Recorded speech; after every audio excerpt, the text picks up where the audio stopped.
Dre on the beat, this shit go stupid.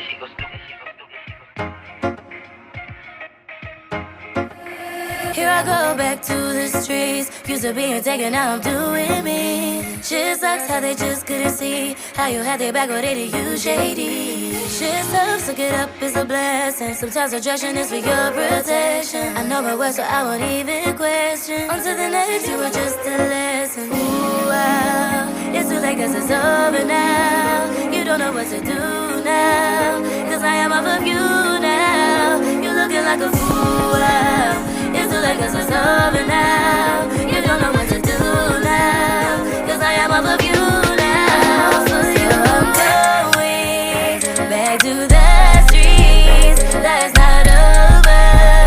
You just weren't for me. So I'm going back to the streets. That's not over. You just weren't for me.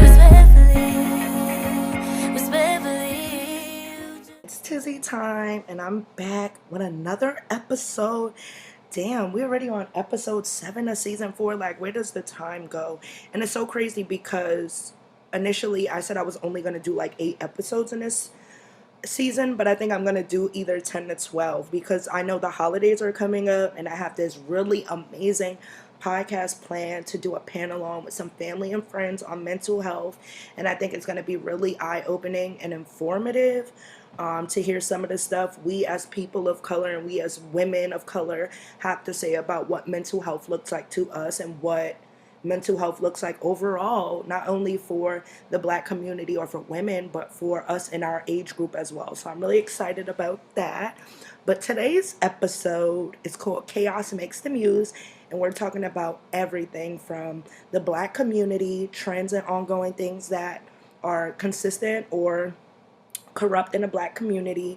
Of course, we're talking about Kanye. We're talking about the death of fellow Migo member, 1/3 of the Migos, Takeoff, which has been really, really, really traumatizing for me for the past day and a half. Like, I've just been sad. I haven't really felt any emotion, but rest in peace, Take. Like, I don't even want to get into the topic of that, but just can we just have like a moment of silence real quick for Takeoff?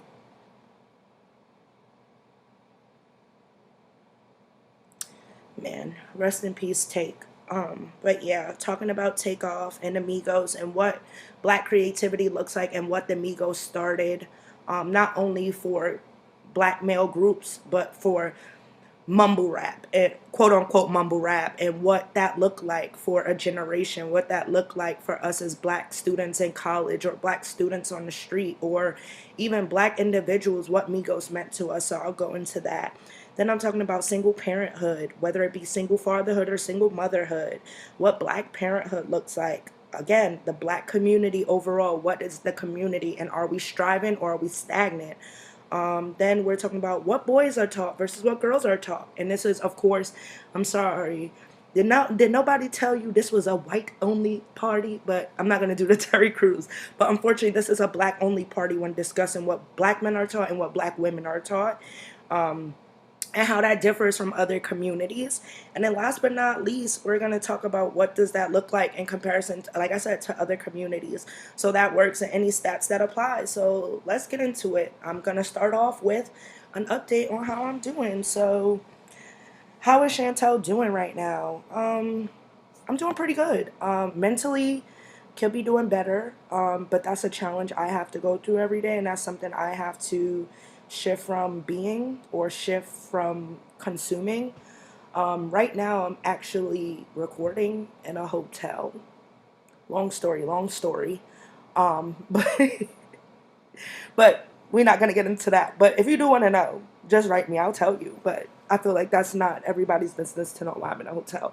But it's nothing bad. It's just I'm in a hotel recording because I wanted to be in a hotel recording. I felt like I can be.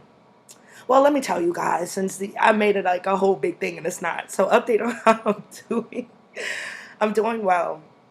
Excellent, actually. I took time yesterday to pray and really consume myself with God because it was a low day yesterday. I felt very low in aspects of my job hunt. So for those who may not know, I've been working for myself. I've been self-employed. I've been working on my consultancy, been working on my podcast, been working on Tizzy Talks, any other freelance deliverables I've been servicing companies for, whether through NDA companies I can't speak about or small businesses who want the platform to grow but want to make it seem like it's them doing the work, which is I'm fine with. Take my credit, say you build it, you did it on Canva, you did it in design, I don't care. As long as it's getting the main consensus across, like, hey, I'm getting this work done. And the real kicker is I haven't been doing it to be paid. I've been doing it to get out there, so eventually I am being paid to show people that this is what entrepreneurship and this is what self-employment looks like. Fortunately for me, I have been growing, I have been getting clients, and I have been building and growing. The bad part about it is I'm still not getting paid. But I'm not worried about that. Real consumers, listen to me. Real entrepreneurs and people who are chasing their dreams will tell you the first year or two or anywhere upwards of the first 3 years, first 5 years, they're not getting paid what they want. And it's all about learning and growing and getting that exponential growth so that you can get paid and people don't have to question what your price range is. Just being able to work in Atlanta during the time frame I was working in Atlanta and see the companies I was working for basically rob people, for lack of better term, like basically rob people for marketing deliverables, charging anywhere for $3,000 for a website for 2 months and maintenance on it for 2 months, or charging $10,000 for a whole brand package. That's their business. But when I started seeing that, I felt like people were being robbed, and small businesses at that. Nobody should have to go forward and create a brand, create a service or a product, and then have marketers like me who actually do it for fun, because that's what you're doing it for fun and to help people, not to get paid. But being paid is a bonus. But the way I seen entrepreneurs, quote unquote, I really call them scammers in Georgia, do what they did and do what they continue to do and not really be elevated, still in the same spot, but are charging people out the ass, made me realize that I need to go into business and entrepreneurship for myself. And I want to quickly shout out one of my clients, the owner of Yagonics, Amber. Amber actually went forward and kind of pushed me to get back into those deliverables. Even though I told her, I'm like, listen, I'm not doing websites, I'm not doing graphics, I'm not doing anything on the marketing field anymore. That's just not my bop. I'm really shifting towards stuff to chase my dreams and do what I want to do for me. And she was like, but you're so talented, do you mind doing it for me? And it really shifted me into this bubble of that's what I'm good at. This is what I do. And that's what I've been doing for the past year and a half for these other small brands in Atlanta. And although they made it seem like my graphics or my copy or anything I was doing on a marketing tip, wasn't the greatest, it eventually showed me that I was doing everything that I needed to do. And I just needed to start doing it for myself. And I felt like that's why God, time and time again, was putting me in these positions for anywhere from 6 to 8 weeks or 6 to 12 weeks, anywhere between a month to 3 months to 4 months. And then I'm either quiet quitting or I'm actually getting laid off or I'm actually quitting myself, to the point where he's like, listen, stop working for these jobs. These jobs are, for one, not offering you the pay you need. You're just working to get money, to have status and be in this place of, oh, look what I got, versus being truly happy. So you need to jump in for yourself. And I decided to finally delve in and jump into myself. I've been saving my money. I've been, funny enough, at hotels every other week, just getting my stuff together and planning and doing what I need to do for me. I actually relocated as well to an area. I'm not going to say where because people are nosy as fuck. But if you know me and we're friends, or even if you want to ask, because one thing about it, I'm not an announcer. I'll tell you my business, but I'm not going to announce it. So as far as that goes, yeah, and like shamefully, I'll tell you guys that, oh yeah, I quit 2 jobs, 3 jobs and got laid off by 2. I had 5 jobs in 1 year. That. And to speak on my mom, I just want to shout her out too, even though she gets on my nerves sometimes. I love you nonetheless, Mom.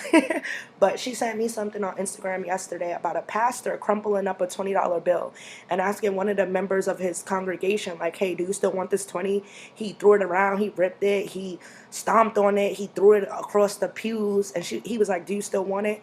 She was like, yeah. And he was like, exactly, because it never lost its value. And my mom said, basically, this should apply to you no matter what you go through, no matter how many times you fall down, no matter how many times you get pivoted up. Don't lose your value. Remain humble, remain at your most valuable, even though life feels like it's been knocking you out every time again. And then my brother said something important to me too yesterday. Like, basically, play your cards right. Like, life is all about being dealt hands. So just play your cards right. You got three kings. Don't be too quick to show them. Have your poker face on. Or if you got a whole a handful of shitty cards, play them confidently, like you have a good amount of cards, and then, see what your competition goes forward and does. But not to stray, because I can go on about how I'm doing. And this is not a therapy session. I said that podcast is next. But yeah, life is just really about getting right with God for me right now, and really shifting back into the ideals of, although you may feel worthless, although you may feel like life is really beating the shit out of you, keep going, keep pushing, keep doing what you have to do, because at the end of the day, life is about work. Nobody's going to tell you keep pushing but you. Nobody's going to support you until you support yourself. And then more importantly, nobody's going to support you till you win. And even then, when you win, you're still going to have haters. So at the end of the day, your dreams are for you. And I had to learn that. As much as people go forward, oh, we're so happy for you. Oh, I watch your YouTube. Oh, I listen to your podcast. It's not for me. It's not for me at all. That's for you. If you want to listen and you want to engage and you want to share it along, that's you. But one thing about me, I'm going to keep pushing and doing what I want to do. And one day, because I'm very confident in myself, God wouldn't give me these dreams if I wouldn't go anywhere. One day when I'm really pushing and doing what I got to do, and I'm on my own TV network, or I'm on my own show, and Tizzy Talks is now syndicated, or the Chantizzy Podcast is now on Spotify and I'm speaking it, or Barstool Sports picks up my shit, I don't want to hear nothing about, oh, I always supported you. I always wanted you to go. Bullshit. Kapuki, like they say. Say on the cartoons. Kalthui. But yeah, so I'm doing pretty good. I've been dieting. I've been intermittent fasting, which has been really good on one end. I wake up, I do get hangry a lot more often, but I realize that it puts me in a bout to work. And then on TikTok, I saw that it was like high functioning depression if you're working without eating, if you're pushing throughout the day with minimal amounts of sleep. But yeah, at least I'm high functioning. At least it's not low functioning. But no, I haven't been eating as often, and I've actually lost a lot of weight. Like, it's shocking to me. Like, I'm actually happy though, because in my relationship within the past year and a half, I've been gaining copious amounts of weight. At one point, I was at my heaviest, which was 270, and I've never been that heavy. Like, when I met Mizzy, I was at my smallest. I was 210, and I was still going down. But happy relationship weight, da da da da da. Like, but I'm not happy anymore. So where's the weight loss? Now I'm just joking. No, seriously though, like, happy relationship weight is really a thing. But when you really start realizing that you have individual goals and you have to step apart from your partner, everything's not about your partner, which I had to learn, because Mizzy is my first significant other. I never had a boyfriend before, or a partner before Mizzy. So it's a learning experience. And I'm a spoiled person, so there's a lot of times I'm calling my friends like, oh, I hate this man, he's the worst. And then my friends are like, well, I have two sides of friends. My bougie friends are like, leave that nigga alone, leave him be. Like, go talk to Kevin Durant. And then on the other side of my spectrum, like, my friends who keep it real with me are like, Chantel, you're being dramatic. You're very extra as it is in a friendship or in a relationship we have. Just stop being an extra ass bitch. So yeah, that was fun. But yeah, that's about and it's crazy because I always stray. My ADD be kicking my ass over time. But like I was saying, adopting new diet so I could be slim and trim next year. And I'm just trying to start to go to the gym or start working or start doing yoga or something. I really want to lose weight naturally, without having to go on the surgical side of things. I have a cousin who, let me not even say that. Let me not even say that, because I don't want no conflict within the family. Let me just take that back. I don't got nothing. Next topic. Next topic. Some affirmations I am following for the week. My affirmations of the week are, well, most importantly is be still and know that I am God. That's been something that I've been taking into stride for the past couple of weeks. Be still. be still. The one my mom sent me yesterday, basically like, don't lose value because of the stuff you go through. And my 5 P's, like I always say to myself, I am prosperous, I am persistent, I am prosperous. Did I already say that? Let me start over. I'm sorry. I am prosperous, I am persistent, I am at peace, I am I said prosperous. What are my 5 P's? I say this in my head, and I always say it's 5 P's, but I'm really not getting this straight. So my first P is obviously prosperous. My second P is persistent. My third P is at peace. I think my fourth P is non-problematic, being less problematic. And my fifth P is, I don't remember. That's crazy. But I had a whole list of affirmations. I'm actually about to look through my notes because now I'm like, what's going on? What's going on? How don't I remember my affirmations? And then all my notes are, of course, things that I have to go forward and do. And yeah, oh my gosh, I want to read this to you. Also, sidebar, before I jump into affirmations, I want to start implementing, I don't know if I'll do it this season, but season 5, I want to start getting stories. I want people to start writing me and I read their stories, not give them advice, because don't take advice from me, because I'm going to do what I want anyway. I don't take advice, but just reading the stories and sharing them and, having people give feedback on them. I'll give feedback, but I won't give advice. But yeah, but this is one of the stories I wrote. It's a daily creative writing prompt that I've been doing. Every day I go online, get a creative writing prompt, and I basically write in my notes about stories or give it my own burst of creative energy. So my creative writing prompt for yesterday was, what kind of personality does a character named Jerry have? And this is what I wrote. So, Jerry was a 42-year-old biracial man living in Southern Oregon. Jerry was understanding, unkempt, and unusual. These 3 traits were what made him lovable. When Jerry was 13, he saw an alien for the first time. Since then, things have never been the same. It was a cold autumn morning, and Jerry had just missed the bus to school. I hate this place, Jerry thought. He missed his home. Although Klamath kind of reminded him of his hometown Mattawan, Jerry wasn't convinced the woods in New Jersey was as dark and hypnotizing as the woods in Oregon, nor was it always raining. So that was something I started writing. And it's something I could build off of, write my own story, short story, etc. And those of you who know me since I was young, or know me since I was a little nerd and being teased for having good grades and being nice, I always love to write and I always love to read. I was actually going to get up this morning and go on a beach, do some yoga, and go to the library, but that's looking like a tomorrow thing. I woke up this morning out of it, so I slept till about 9, jumped on, did my podcast, which I'm recording now, and, plan to do some editing and stuff for any materials I have on my 90-degree digital side. Also, please, if you guys are on Instagram and Twitter, follow that page for me. It's NINETYDEGREEDIGITAL, 90-degree digital.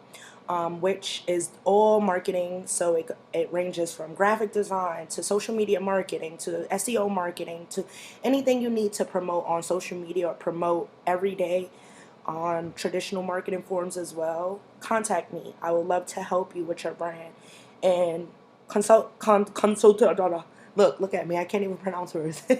And consultations are free. So please, s'il vous plaît, merci. Check in. Thank you. But yeah, so that's what I want to start doing. Just, I also want to start like a book club, talk to people about what books they're into, what stories they're reading, what TV shows. Like, I want that to be a segment too. And these are all things I'm planning for season 5, because season 4 is almost done. We have another 3 episodes, guys. Like, where does the time go? But I'm still looking for my affirmations, which I cannot find. I made these a while ago. And I also made a rap. Y'all want to hear it? It goes, I'm in an A with it. Hair slay because Tay did it.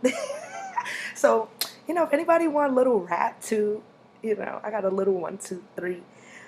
Yeah. So, and then everything in here too in my notes is copy I've done for companies or passwords and stuff or makeup or etc. So I'm just trying to figure out what to do. Um, all right, so I don't have my affirmations in here, and that kind of makes me very sad. But yeah. And then see, my problem with what I do is that I have to go forward and understand that I can't do everything in this world. Like I told Mizzy the other day, I'm like, I think I want to be a lawyer. But everybody who knows me too knows that before I jumped into the communications field, marketing field, excuse me, I wanted to jump into forensic science and being an attorney. Unfortunately, I didn't have the stomach to do forensic science like at all, and it was a lot to remember on a science tip, and science was not my strong suit, but ELA was, but communication was, but speech was, so I decided to jump on that track. And plus, my teachers and my peers always said I talked too much and I talked a lot and I wasn't afraid, so why not jump into marketing? It's the best field to be in, so that's what I decided to do. And then I have another rap, if y'all trying to hear it. It goes, "Yer, Big Tizzy." I don't even know what beat this will go to, but listen. It goes, "Yer, Big Tizzy. Bitches been mad. That's too bad. 3 degrees and I been did that. At 23, you killed that." I just be writing freestyles. I don't know. I don't know where this came from or how it went, but I just be writing raps down when I do stuff. And yeah, so, but I've also been journaling, and there's been a lot of stuff in my journal that's helped me. It's a prayer journal, so it's a lot more faith based and Christian based and spiritual based, like as far as scripture goes. So I've been doing that, and it's been helping me a lot. Like I read my first entry to now, and my first entry, I was definitely in the gutter. I felt like I was Daniel in the lion pit, but I still feel like Daniel in the lion pit, but at the point where Daniel realized he didn't have anything to fear and he should trust God. So I'm feeling like Daniel right now, you know? I really am. So yeah, that's what I've been doing. I'm really trying to see where my things go. Oh, and then I have quotes. I've been doing scriptures in here too. And this one is funny that I wrote on it. This was from last year, December 31st. And it goes, "How God sets us up amid our setbacks." And number one, it goes, "Limiting the work of meditating evil, pondering on deep thought." So that's one way God sets us up. Two, parading providence. Three, objects when the devil has gone too far. Four, tragedy doubles as a training center. And five, intended destruction produces perfection. And I love that.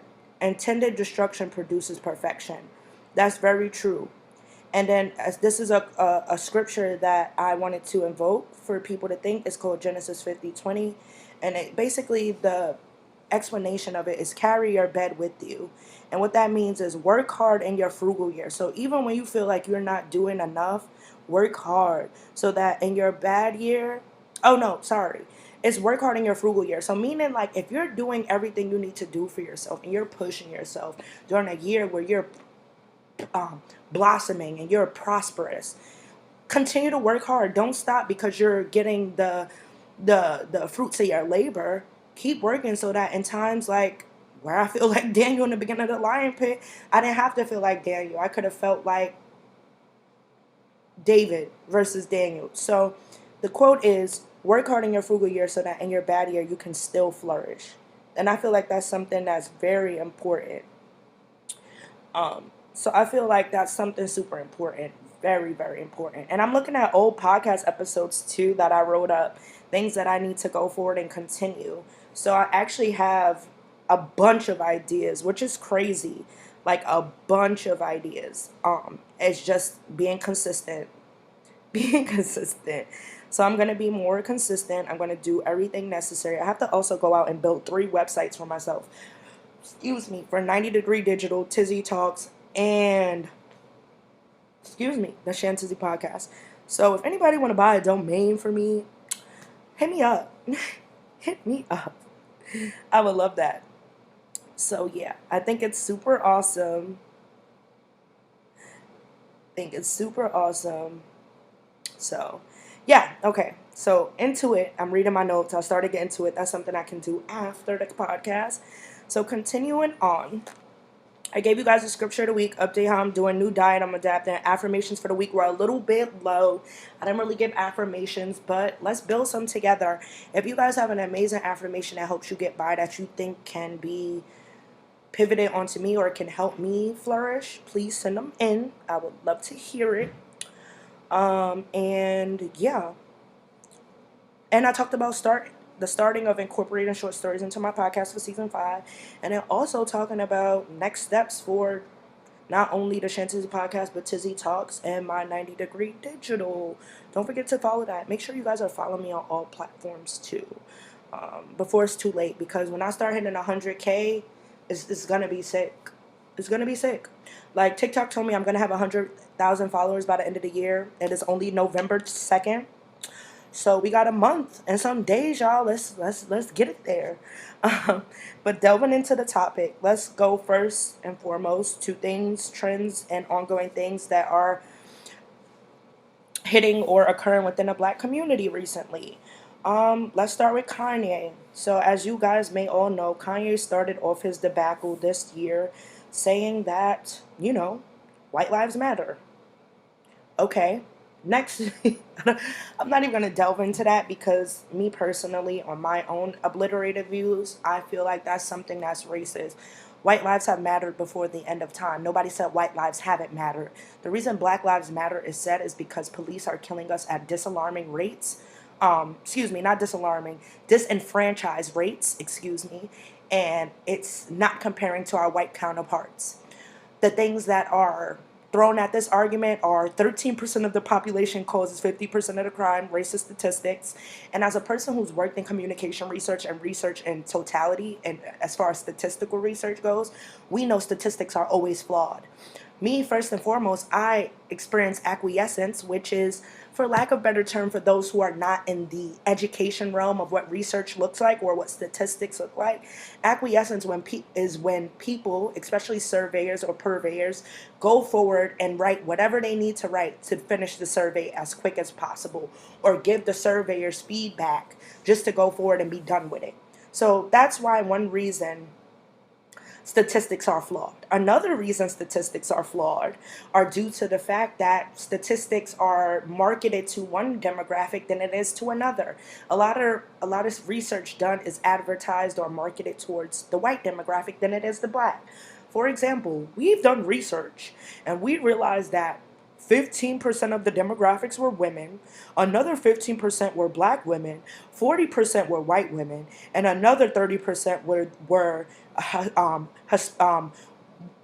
white women who identify as Hispanic.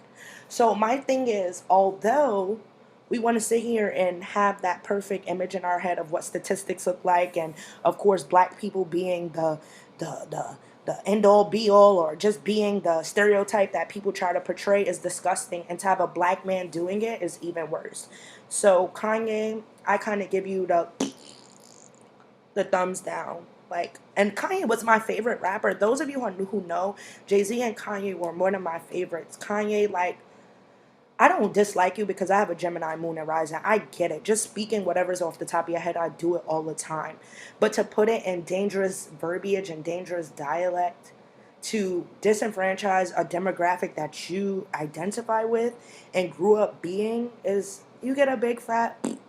So yeah, he had mixed, and it's always like that. And I don't want to make the thing about black women versus black men, but it always seems when black men get into an area with white women, or get to sleep with white women, or be around white women and procreate with white women, they kind of throw black women down the steps.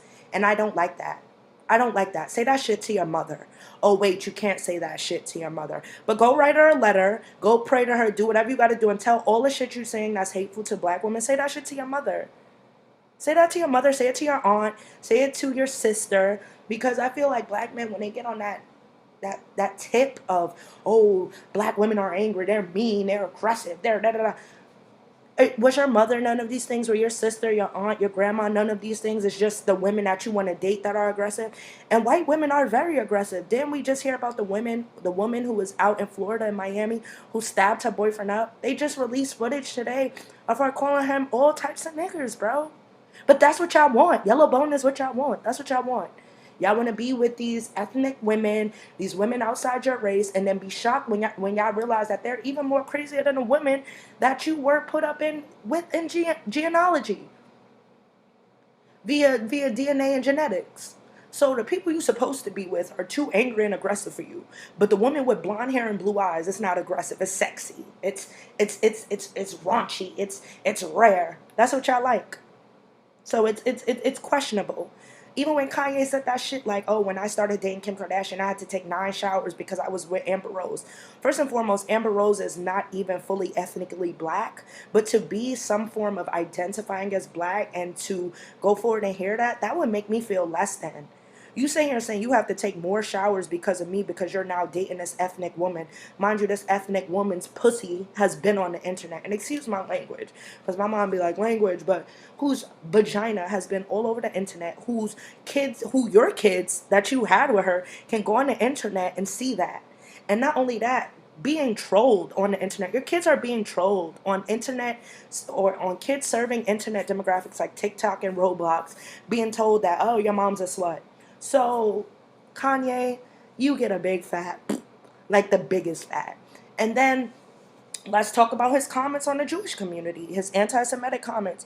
Me personally, he should have never said that about going DEFCON on Jews. Like, bro, come on. Even I know that the Jewish community does not play with empty threats. They do not play that, bro. And for you to know about how Jewish people are influential in the business world, are influential in the entertainment world, and for you to say that, you know exactly what you were doing. You don't get any pity from me. But I want the Jewish community as well, and I'm going to say this, and I might get backlash for it, I really don't care, to stop acting like victims as well. Black people are an opposed group as well. For you to sit there and act like black people can't speak out on opposition and speak out on oppression as well, alongside you is disgusting, bro. And then you're talking about, oh, well, where's Jewish people's reparations? That's what I've been hearing. Like, I don't know if y'all need to get y'all community together on the Hasidic or the non-Hasidic side and talk to your people, but you guys did get reparations. The reason why Germany still can't talk about the Holocaust to this day, while they're still being sympathetic and apologetic, and why you guys got not over 700 million from Germany, but from the U.S. and other surrounding countries as well. So what are we talking about? You guys never got reparations or anything. And are you guys not disenfranchising a group right now in Israel? We didn't forget about Palestine, excuse me. We didn't forget about what y'all doing to Palestine and what Israel and the Hasidic Jews and the other Jews are doing to Palestine and other disenfranchised groups in these countries. As much as we want to have pity, let's really have a conversation. And that's why I get mad. And I can even have a conversation about my people. Let's talk about it though, because I've heard many things about, oh, black people are not as opposed as what they used to do. Slavery is not a thing. Jim Crow is not a thing. Segregation is not a thing. Why do y'all feel like segregation bothered us? Why do you feel like segregation was the worst thing for us? Do you think we wanted to drink off y'all nasty water fountains or sit on the toilet y'all sat on? Y'all don't even, like, the funniest thing is I feel like racist people, because I don't want to say white people, because that's prejudice. It's not racist, because and I said this too, and I made a separate video about this. There is nothing black people can do in this time and frame to white people that is racist. Sorry. And I mean real racist. I don't see it. We're not feeding y'all children to alligators. We're not hanging you in the woods for being out after the sun was down. We're not beating you up for being outside when we're outside. We're not kicking you out of restaurants that are subservient to us. We're not having black-owned brands that you can't buy for. Y'all getting box raising your head and we not ripping them shits out. Like, bro, it's so many things that you don't realize is racism that we don't do as black people that we should get back and do, but we haven't done. So if I'm calling you a cracker, if I'm saying you can't wear box braids, if I'm saying you can't come to the hood, that's not racist. That's for your protection, first and foremost. And what's a cracker? A delicious treat that goes with soup or tuna or chicken salad? Y'all better come up here and get y'all one of these. It's a chicken salad. So my thing is, I don't understand the not the dialect, but the dialogue right now, the discourse, because it's evident today how racism still exists. How white women could just call the cops on black people when they feel uncomfortable and make it bigger than what it is. How white men could jump into women of color's face without any rhyme or reason or any protection from black men around them. How black children can't even go to school without older white women harassing them, how police are killing people for being in a car while still having their hands up and still being compliant. Should I continue on? How about Florida not teaching students, or these other low income, low educational states like Florida, Georgia, Kentucky, Texas, Louisiana, Arkansas, to name a few, who refuse to teach CRT because it's about shaming white children? Oh, so what is slavery? What is Black History Month lessons and curriculum every year? Is it not shaming black people to teach them that their ancestors were chained, eaten, beaten, put on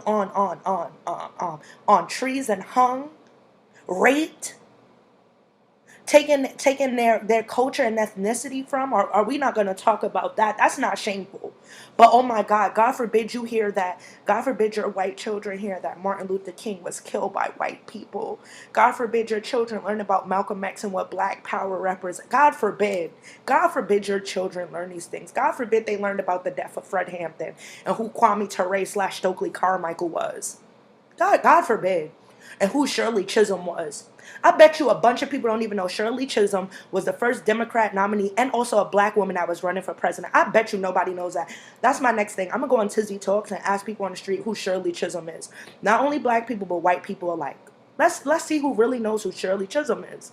Let's see if they know Kwame Ture, Bell Hooks, Angela Davis, Asada Shakar. Let's see if they know these people. Because if we're so educated and we know about A, B, and C as far as it goes with racism and how we're no longer impressed, let's talk about these people. Let's talk about James Byrd. I bet y'all don't even know who that is. Do me a favor and look up James Byrd, Byrd. The man who was tied in 1993 to the back of a truck by 4 white men and dragged through the streets for miles, and then thrown in a river. Let's talk about that. But racism was done. Racism's been over since the 50s, since the Civil Rights Movement. Racism doesn't occur anymore. Let's talk about Kendrick Perkins in Georgia, who was beat up and rolled in a mat. Let's continue to talk about it. Tamala Hosford, who went to sleep with a bunch of white women and they don't know how she died. There's so many people we can speak on. It's just exhausting. It's just really so exhausting, and I hate having to be like, I shut down so much in these conversations because it's like, I'm educated. I have 3 degrees, and it's not saying that I'm super smart because I have degrees. No, I just know that in school, in order to get these degrees, I had to have evidence, statistics, and research before I spewed or spouted something out. And let's talk about the statistics. So, because I don't want to just talk about it. No, I don't want to just talk about it. So I'm just going to type in statistics of racism. And let's see where we get. Oh my God.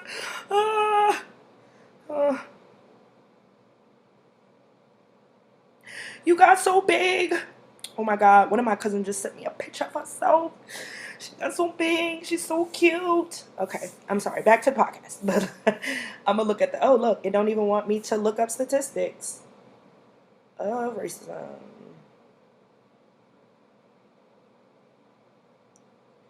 And then I don't even want to get into the conversation on Planned Parenthood and abortion because, and that's another argument. Oh, how can black women and black people support abortion when it was catered to you? No, baby. Abortion was never catered to black women. And I'm going to whisper something really, really quick. Abortion was made so white women could get abortions legally. Roe versus Wade was made for white women. Not for black women, because black women had to get abortions, unhealthily. Had to go to the coat hanger, had to go to a woman who did it for $100. No safety involved. Because that's another thing before time. Black people, you expect black people to be told, oh, come get an abortion when we were the same ones being tested on. The Tuskegee experiment, the man in upstate New York who said black women don't feel pain, so he was doing surgery without anesthesia on them. Like, you think black people are that trusting to be like, oh, let me go get an abortion? I trust white people and what they've been doing. In the 60s, the 70s, are y'all that dense?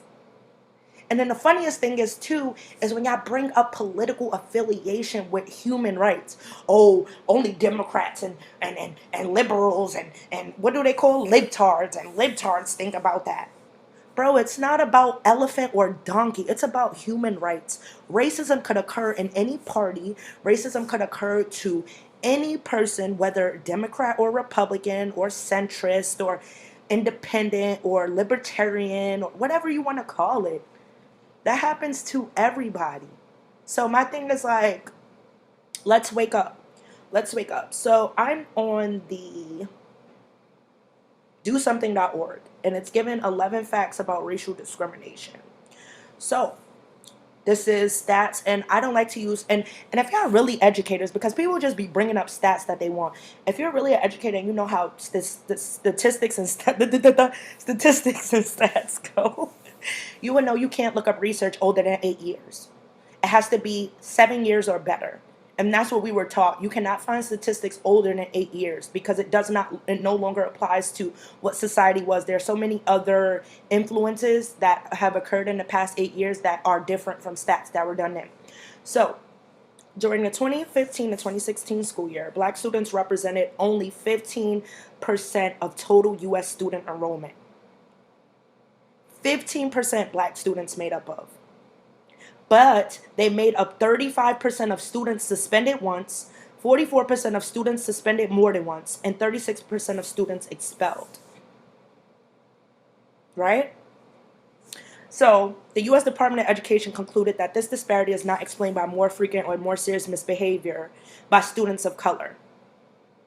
Can we discuss about what demographic is teaching in these schools in 2015 and 2016?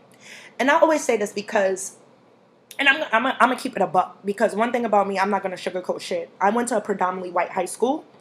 I had black teachers, but at the time the black teachers were so, I'm gonna keep it a band, were so coon-like, except two teachers, two of my black teachers were not coon-like, and they didn't really interact with the two coon-like black teachers. But the two coon-like black teachers would sit there, get information from students, and then go tell the white teachers about it.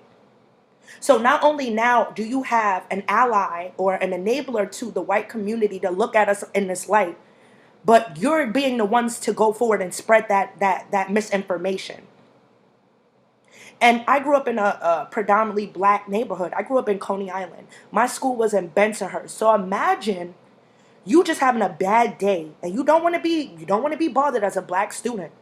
And the person who's supposed to be an ally to you, the two black teachers who are high in whatchamacallit, very high in, and I forgot what you would call it, like high in, say for example, in the food chart or whatever you want to call it, high in the rankings of education, like in the hierarchy. Yeah, let's call it the hierarchy. Are going to get your information and telling the white teachers so they could have a key or so they could look at you as a different light is one way I feel like the disparity was heavy. So much so that I went into my PWI in college. First of all, I feel like if it was more talked about to my black, well, let's just say this, and because I'm rambling. I don't want to ramble. I want to be very clear in what I say. I feel like if those teachers were more present in a black student's life and really taught them about what black students look like, what HBCUs were, what black excellence looked like, a lot of us would have went to college. A lot of us would have been in a place where we knew sky was the limit. We wouldn't feel like we had to assimilate back to the school we left from to, so I feel like that happens a lot. And I spoke out on it. It was a whole debate on social media about me saying that I feel like I was the only black person who got a master's in my school or who pivoted further than what high school was.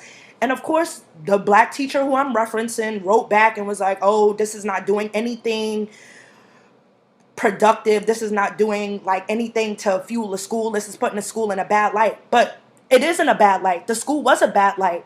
You had a white principal, you had white assistants, you had white teachers, predominantly white teachers, and then the black teachers who were supposed to be there to protect us and supposed to be that safe space for us wasn't. They were being very messy as well and going back to have a key at our demise. And we were children.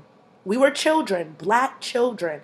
So I feel like that's very true. The students are suspended more than once and expelled because the white teachers are fearful. The white teachers were fearful. Fearful. Why? Because you have enablers like the other two black teachers in the school or the other black teacher in the school, for example, to go forward and continue putting that bug in their ear. And it always, and it's registering to me now as an adult, because I always wondered why the other black teachers weren't in cahoots with those two black teachers, or why when we got a black teacher, they would leave. In total, I had about, I would say, in high school, I had a black science teacher, a black history teacher, two black math teachers. And it's funny, they were both math teachers, the ones who were kikiing back with the white teachers. Actually, it was three black math teachers, but two of them was going to kiki, whatever. So three black math teachers, a black science teacher, a black social studies teacher who they wound up firing. And then the last black teacher was, she was more of a, what was she? She was more of like a college scout. She would kind of transition us into what college was like and how the college went about, like, because I was at an early college school. And I love that teacher. Like, I always thought she was mean. Like, oh my God, why is she so mean? And then as I got older, I recognized why she wasn't talking, why she wasn't interacting with the other black teachers, why she kept to herself. And she always interacted with the black social studies teacher who wound up being fired. And those same black teachers went forward and made a room like, oh, you got to be careful with them, what they doing. And oh, you should keep an eye out for them. I don't really trust it. Da, da, da, da. So, like, it was really something at a point in time where I feel like the black teachers didn't last long. The white teachers were laughing in our face. And the two black teachers who really could have made change and invoked change did not. Did not. And I'm going to keep it a ban on that. I don't care who feels the way, who listens to this and want to throw shade and talk about me in a group chat, because, bro, y'all still stuck in that mindset. But I'm going to keep it a ban, bro. And it don't matter about my situation. If I have a master's and I'm not doing nothing, I'm doing a lot. And that's what I had to realize, because back then when that whole situation went down and we were talking, and that's another thing about the black community. Instead of you sitting there going, hey, Chantel, you know, you're not the only one who has a master's in our school. I'm sorry about that. You know what I'm saying? You sit there and you demonize me or make me feel like I'm less than because I have a master's and I was working at Macy's. Baby girl, I was working at Macy's making $70,000 a year. So what are we talking about? What are we talking about? And it reigns from jealousy. One thing about it, I do not hate or am jealous of another black woman or black man doing what they need to do for themselves. But in that tiny PWI, where it was a petri dish of black people already, that's what we were taught. Hate, be jealous, you know, tell me about what you're doing with yourself. And I should have never been jealous of nobody, never been in this competition with anybody, because I'm in competition with myself. And that's always how it's been. I don't even talk to anybody anymore. I don't visit the old high school. I don't do anything. It's funny enough, because I was talking about this to five other black students who went to the same school as me, and they agreed on it. We had a whole conversation, discourse about it. So much so that me and one of the other students was like, yo, let's go to the basket auction. Let's come with nice clothes, Chanel on, security, all of that. And just throw money up just to shit on them. And it's like, it's a joke, but it shouldn't even have to be like that. You should be looking at your high school and looking at your high school years as things that were great for you. I hated high school. One, I was still teased for being a virgin. All the bitches in that high school was open, loose, skipping school to get dick, all of that. So I was different. So I was already on the mainstream track of, this is not the life I want. And I'm not judging people for going, girl, do what you want. Like, sex is great. I agree with it. It's a great sport. But to be young and being pushed into that mindset of thinking, oh, I need to be grown now is very problematic. And I feel like that's what's spewed in the black community. I had seen a post the other day talking about how white women are taught in college, after college, to go forward and just marry, to have kids, to go forward and live their adult lives. However, black women are taught to jump right into a career field, be successful, do what they have to do. And I never thought about it like that, but definitely. All of my friends from college just about are in the process of being engaged, getting married, long-term relationships, happy. It's not the same for my high school. Well, I don't really have high school friends, so I wouldn't say that. But the friends that I have gone on to still be around from high school or from my community growing up are not married, are not in long-term relationships. Or if they are, they're taught to keep them private, not to spread about or talk about what's done. I have one friend from high school who I've been talking to, and I love her because we've been delving deeper into like a Christian connection. My friend Zaina, and Zaina's married, and that's another thing too. Like to see people being going forward and live their life and be married and have children, and it's not frowned upon. She's actually one of the people who I'm super proud of, because me as a black woman, I'm not saying I didn't think that was possible, but I thought I would have to jump through multiple hurdles to be that person to have what my friend Zaina has. And I didn't realize until I was out of high school, grown, fully to allowed to think on my own, to be in my own thought process, I found out that that's not true. I don't have to do the bare maximum to get married or find a man. I can be sweet, I can be vulnerable, I can be sensitive to a man, and it won't look like I'm weak. Or if I want to be strong and impactful and be this woman who's vivacious and curse and be loud and passionate, and my man doesn't think anything less than me, then why can't I do that? Why is it frowned upon for when black women do certain things? And that's another thing. But not to stray. The next statistic is, in New York City, stop and frisk, 88% of police stops in 2018 involved black and Latinx people, while 10% involved white people. Of those stops, 70% were completely innocent. So 70% out of 98 stops, 98% of stops were innocent. Meaning, if you want to go forward and say the white demographic half and half, so 5% of those stops involving white people were innocent, right? And then another, right, 65% of 88% was black and Latinx. That's like, and I always get mad at that, because not to out people or the people I went to college with, but they used to do heavy drugs, cocaine, crack rock. I saw crack rock my first year in college, and that shit threw me for a loop. Not the same community that I'm in, the black demographic that's supposed to be these druggies and be these drug addicts and drug dealers. But you got Amy and Jim over here sniffing a line every 10 minutes. You got Jack doing a crack rock. But that's okay. That's not villainized. But me smoking my weed, me being out and about popping my pills, but I don't condone popping pills. But I'm just saying, it's not one demographic that does it. But to sit there and portray as one demographic that does it is very disgusting. Next statistic. In one U.S. survey, 15.8% of students report experience race-based bullying or harassment. And that's still true. How many times do you go on Call of Duty or one of those games and you hear one of them little white kids calling people niggers? How about when you out and about shopping and a Karen is interrupting you and you just living your life, they call you a nigger? How many people eyes just say nigger to you walking by the street? But they know who to pick and choose who to do that to. Oh, this is my favorite one. Racism in the medical field that also doesn't exist. From 2013 to 2017, white patients in the U.S. received better quality health care than about 34% of Hispanic patients, 42% of black patients, and 40% of Native American patients. The same black women who the doctor said can't feel pain. Is that because we can't feel pain that white people are receiving better medical treatment? How about the black women dying at alarming rates while giving childbirth? How about me as a black young woman who had a goiter on the side of her throat, preventing her from breathing for 4 years before it became something dire that I had to get emergency surgery, and the doctors kept downplaying it as asthma because they felt like my mom was a smoker. Because, all black people smoke. That's all we do, smoke. So they took that stereotype, applied it to me as a child, being around secondhand smoke, told me, hey, tell your mom or your dad to lower it down, to keep calm with the smoking, and you won't have asthma. They gave me an asthma pump for a mass that was growing on the side of my throat. Isn't that something? Isn't that something? Next one. Black women are 3 to 4 times more likely to experience a pregnancy-related death than white women, even at similar levels of income or education. Interesting. Next one. Black Americans are more likely than white Americans to be arrested. Shocker. Once arrested, they are more likely to be convicted, and once convicted, they are more likely to experience lengthy prison sentences. And why is that? Oh, because the private prison industrial complex. And if you don't believe me, read The New Jim Crow by Michelle Alexander. It's a great read. Great read.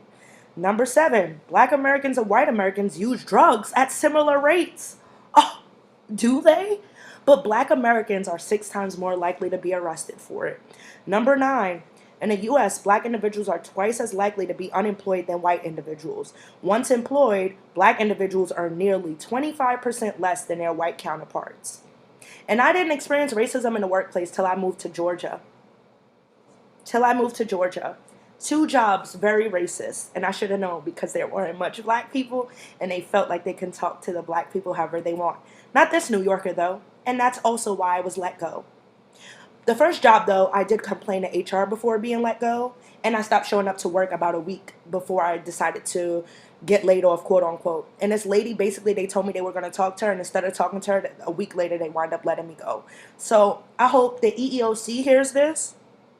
And here's that I was fired after going to HR and complaining about racist or racial related issues with this one lady. But it doesn't matter. One thing about it is her karma is evident. She's aging like milk. She has no lips. And she looks like the Purge mask. So, God already went forward and did his, for lack of better term, his revenge. Continuing on. Number 10. One U.S. study found that resumes. One U.S. study found that job resumes with traditionally white-sounding names receive 50% more callbacks than those with traditionally black names. And I know that for a fact. You know how many interviews I went to and people were shocked that they saw me? Oh my God. She has 3 degrees, but she's black? Oh my God. My name is Chantel Richardson. Chantel is a French name and Richardson is a slave name. So imagine a shock. My friend too, Alexis Thompson. Like, it's nothing to go forward and have a white name and be able to assimilate into these white cultures. Continuing on. Number 11. In the U.S., black workers are less likely than white workers to be employed in a job that is consistent with their level of education. And I know that for a fact. There's not one job I've worked at. Well, it's one job that I worked that I got paid for and the boss was black. Shocking. But there was a time where I was never paid my worth. I had a master's for 2 years. A master's constraint earns anywhere between high 50s to low 70s. I've gotten between 50 to 55 for most jobs when my salary requiem for my degree is 58. Actually, no, it's not 58. It's 68 to 72. Sorry. That's my range. And then when you get your doctorate is anywhere between 74 and 92. Which I'm working on, literally. Haven't told anybody this, but I'm in the ranks of going back to get my doctorate. Either that or get my Juris Doctorate. So I'm either going to be an esquire or I'm going to sit there and be a doctor. And it's going to be addressed as such. No Chantel, no Tizzy. It's Dr. Richardson. Simple as that. And if I really want to be petty, I'm going to be Dr. Richardson Lazarus just to let people know I'm the first doctor on both sides of the family. So that's one thing I'm thinking about. And these are all I'm gonna give you the sources too, because people are like source. This is from DoSomething.org, but the sources and the metadata is from the U.S. Department of Education Office of Civil Rights, the data collection for school climate and safety, then the New York Civil Liberties using stop and frisk data, which was accessed on February 5th, 2020. The other one was from U.S. Department of Education was accessed on 2020. Number 3 was adolescent health and harassment based on discriminatory bias, and that is from the NCBI, which is the National Center for, I forgot, but I've used this source before, this resource, this source data. Basically, I forgot what you would call it. It's not a source, but it's a database, yeah. Number 4 is the Agency for Healthcare Research and Quality, National Healthcare Quality and Disparities Report from AHRQ, the Agency for Health and Research. Continuing on, National Partnership for Women and Families, Black Women's Maternal Health, and these are all accessed on February 5th. The next one is the Sentencing Project, Report to the United Nations on Racial Disparities in the U.S. Criminal Justice System. Number 7 was the NAACP, Criminal Justice Fact Sheet. Number 8, U.S. Sentencing Commission, Demographic Differences in Sentencing, the USSC.gov. Next is Abdul Latif Jamal Poverty Action Lab, Discrimination in the Job Market in the United States. And then the last 2 are Economic Policy Institute, Black Workers Endure Persistent Racial Disparities in Employment Outcomes. and then discrimination in the job market in the United States. So these are all sources you guys can go look up on your own. I'm not one to be like, Google is free, but at the same time I am. But still, in a real light tone, we need to go forward as Americans and make sure that we're checking our resources and our data before saying that people, a whole demographic making claims is inaccurate. So I just spoke on the community, and what we're taught as women and what we're taught as men. I'm going to go on that. I'm already 58 minutes in. I don't want to make this podcast an hour and a half. I really want to make it like another 10 minutes. So I'm going to not breeze through these topics, but give a emphasis on one topic, and you guys tell me what you think. First and foremost, do you think black men and black women are taught different things upbringing? While being abroad or while coming up as a child and adolescence to adulthood? And I feel like the answer is yes, there are differences. For one, between me and my brother was 14 when he got a key to the house. I wasn't 18 until I got a key to the house. I pushed a lot more as not only the first child, but as the girl, because I feel like the pressure was a lot on me more than it was on my brother. I also see it within my parents. There's been times where I see my grandma is not as heavy on my dad as my other grandma, may she rest in peace, was hard on my mom. And my mom was 40 and well into her career, but it still seemed like she wasn't making my grandma proud enough. And I feel like the same way, but that has no pressure to do with what our parents think. That's pressure within ourselves that we applied through a system. And I feel like it goes down from generation to generation of dysfunction. I feel like black women are put on this pedestal of having to do twice as much for half of recognition. Black women are the highest demographic in entrepreneurship and also graduating from universities, whether it be college, schooling, whether it be a trade or whether it be high school. We're the highest demographic to graduate, and still we are the most disrespected demographic of women, not only in the workplace, but also within relationships and other areas. Black women make the least amount of money in the work field.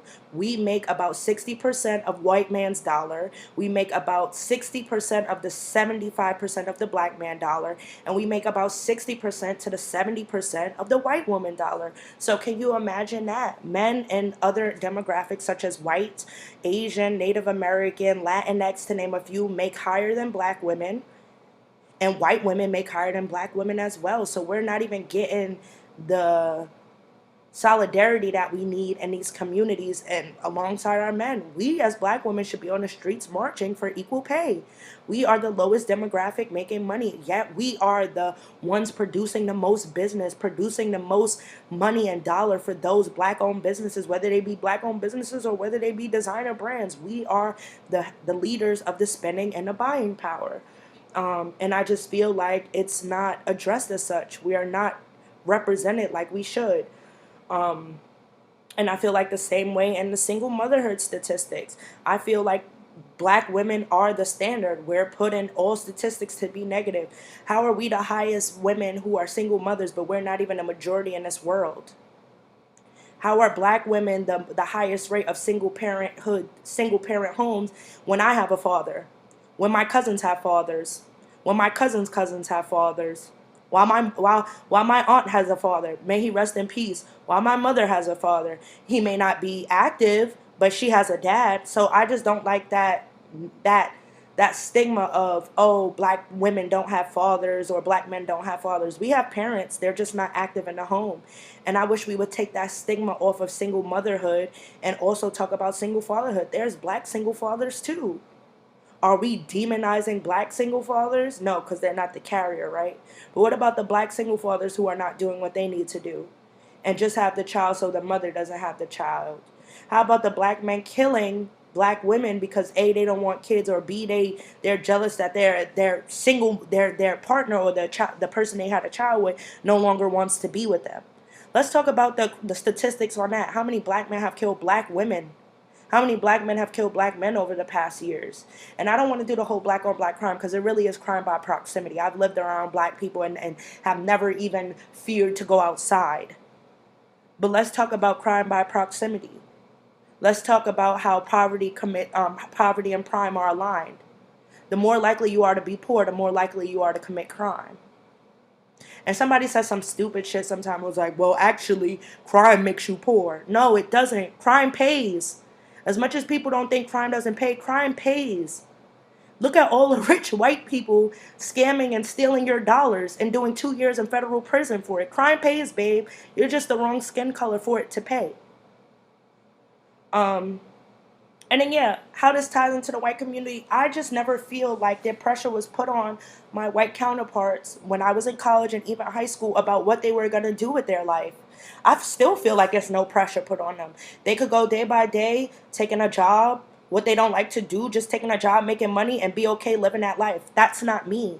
We as black women are pushed these dreams and pushed these platforms of things we can accomplish. I'm not even gonna say we can't accomplish it, but it may be far apart, far between and long apart.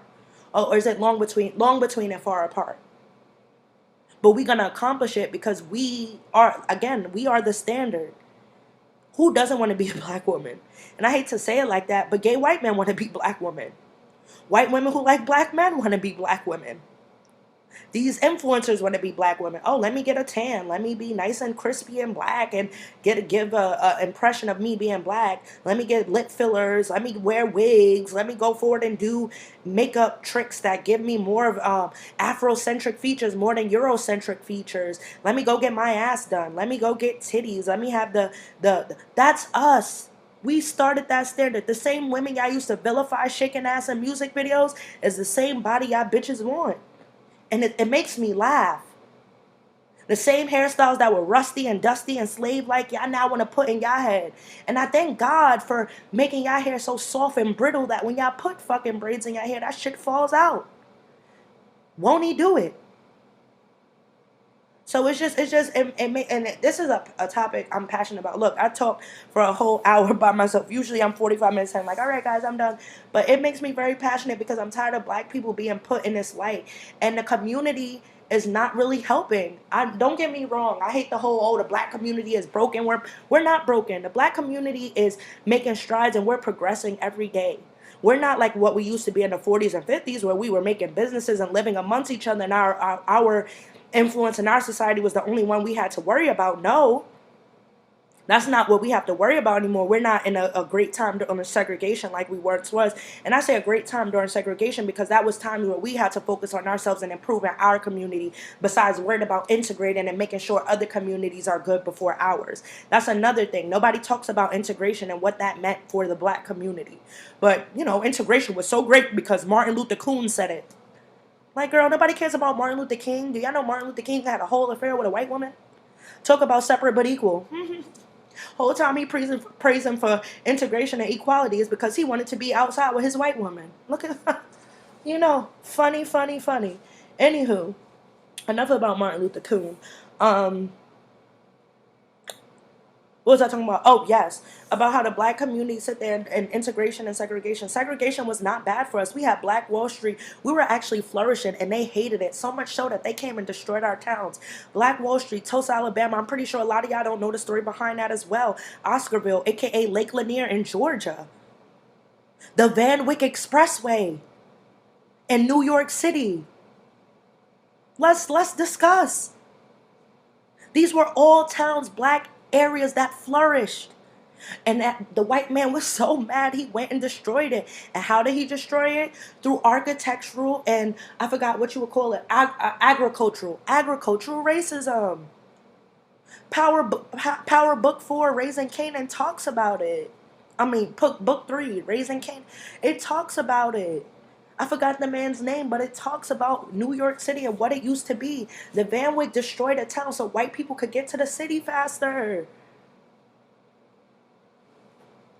It's all in history, and y'all bother me so much because instead of deciding to pick up a fucking book, y'all come up with your own terminologies through TV and Google. Go through the stats, really read books, go to your library and learn about what black people have been through progressively and where we are today. Not saying we haven't improved, but we still have strides to take. And that's not on the black community's end. We come together for so many events. How we go to Essence Fest, how we go to HBCU Black Homecomings and all of that and move together as a unit. But God forbid somebody gets killed And all of a sudden the black community is in shambles. Stop letting stop letting negative influences and negative portrayals make y'all believe that's how we are as a black community. We are fine. We need to keep progressing, keep having these conversations, keep talking about this oppression. And should somebody come in the middle and try to stop it, ignore them, bro. They're not aiding in the progression of our steps. They're actually making it worse. I hear all the time, oh, why are we talking about the past? So history doesn't repeat itself. You don't think if people are knowledgeable on racism and know what that is, they're not going to be racist? Oh, I never heard about racism before, so I can't be racist. Do you hear how stupid that shit sounds? I don't want to get on. I don't want to continue. I don't want to continue to preach because my time is really about to be up in the next. I said I don't want to be on here longer than an hour and 10. So that's really a little bit about what's ongoing in the black community. Again, rest in peace to Takeoff. My heart is really in shambles. Anybody who knows me knows I love the Migos. I feel like the Migos helped me be confident and be this woman who I am today, especially within being in college. Like Migos got me turned up all the time, made me feel like I can accomplish my dreams like they did. And no matter how many times you fall, your story, your beginning story is not your end story. So, rest in peace to Takeoff. It's just senseless. It's just senseless, bro. And one thing about it, I'm not gonna sit there and be like, oh, don't have your guns.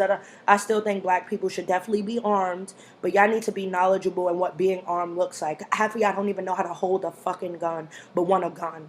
Go to the gun range, train for a year. Be good with your firearm. Mizzy has this friend who he grew up with who can unload a gun and load a gun in a minute and does not hold his gun with anything less than 2 hands. I mean, you can't hold it with anything more than 2 hands, but you know what I mean. He's not holding his gun foolishly with one hand. He's making sure his gun is sturdy and stagnant and that he's hitting his target. And he's not letting you know that he has a gun. He doesn't have to go and brag about it. And that's the problem with these new age gun owners. Everybody can have a gun. In the South, everybody has a gun. Georgia just passed a law that you can openly carry without a license. Florida too. Florida has stand your ground where should you feel threatened, you are allowed to shoot. So what makes y'all so cool in the hood and in New York and in these neighborhoods to have a gun? You can't even use it. So you have a gun to be cool, to be like, oh, I'm this thug, I'm living this life. But if you even have a gun, you getting arrested. What's thuggish about that? What's cool about that?